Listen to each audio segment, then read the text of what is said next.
Date 5 minutos con Jesús. Proverbios 8:26 dice: antes de que el Señor hiciera la tierra y los campos y los primeros puñados de tierra. El Señor, a través de su palabra, nos muestra que Él es el Señor. Esto es algo importante que tenemos que tener en cuenta y que esta versión lo hace de una manera muy notable. Está diciendo antes de que el Señor, antes de que Dios creara, antes de que Dios formara, antes de que Dios estableciera montañas, tierras, paisajes, campos, antes de que Dios levantara el polvo de la tierra, antes de todo eso, ya estaba la sabiduría de Dios. La sabiduría de Dios nace en el mismo seno de Dios, en el corazón de Dios, en la mente de Dios está la sabiduría con la cual se creó todo lo que vemos y todo lo que somos, con la cual podemos vivir y apreciar todo lo creado, todo lo que Dios hizo. Entonces la sabiduría está diciendo, mire, tenga presente que no importa si tenemos una cifra o un dato exacto de la antigüedad del universo o de la antigüedad de la tierra como creación. No importa cuántos miles y cientos de años creamos que tiene el universo, la sabiduría está mucho antes. Pero entendamos esto, la sabiduría de Dios no ha cambiado, no ha evolucionado. La sabiduría de Dios no ha tenido una modificación con el tiempo. La sabiduría de Dios es en esencia la revelación de Dios, del pensamiento y de las palabras de Dios hacia nosotros.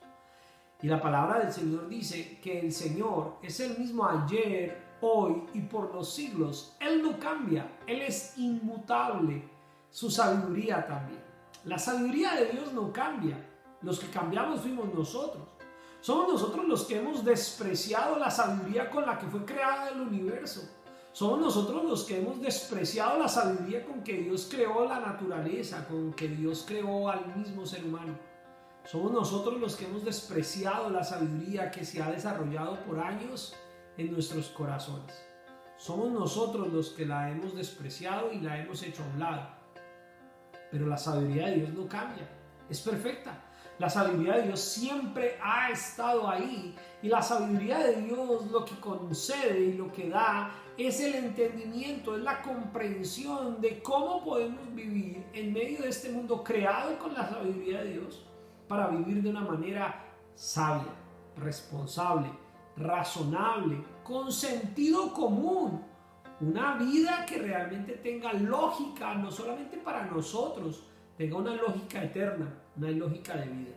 Cuando hablamos de tener una lógica eterna, una lógica de vida, estamos hablando de tener una mirada sabia a través de la cosmovisión bíblica, a través de la comprensión de todo lo que Dios ha hecho por nosotros. Usted dirá, bueno, esto suena muy interesante, tal vez para algunos sonará hasta bonito, para otros sonará extraño. Pero lo que viene a nosotros es la comprensión de que si Dios, el Señor, escuche esto, el Señor creador, el Dios todopoderoso, no había aún hecho la tierra ni los campos ni el principio del polvo del mundo, y ya estaba la sabiduría de Dios. Tenemos que entender que esa sabiduría inmutable, esa sabiduría incambiable, es la que nosotros debemos anhelar hoy. Es la sabiduría que nosotros necesitamos hoy para vivir. Es la sabiduría de Dios, la de lo alto, la sabiduría preciosa, perfecta. Por eso comparar la sabiduría de Dios con nuestra aparente sabiduría humana, con nuestra comprensión terrenal, casi que de una manera insegura, de una manera ignorante.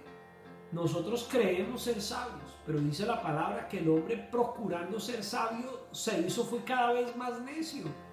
No podemos nosotros en nuestra propia sabiduría ni siquiera llegarle a los talones a la sabiduría de Dios. Necesitamos simplemente pedirla en humillación, en respeto y en identidad con el Dios que la creó. El Dios todopoderoso, el Señor Jesucristo, quien nos ha dado su sabiduría, su palabra, y se ha revelado a nosotros y nos ha mostrado que es la única manera en que podemos vivir una vida agradable delante de Él. Así que yo te animo en el nombre del Señor Jesucristo a que anheles, a que busques, a que realmente te impregnes de la palabra del Señor y busques la sabiduría de Dios en oración y le pidas a Él que nunca te falte y que podamos seguir viviendo con sabiduría nuestra pasión por Jesús.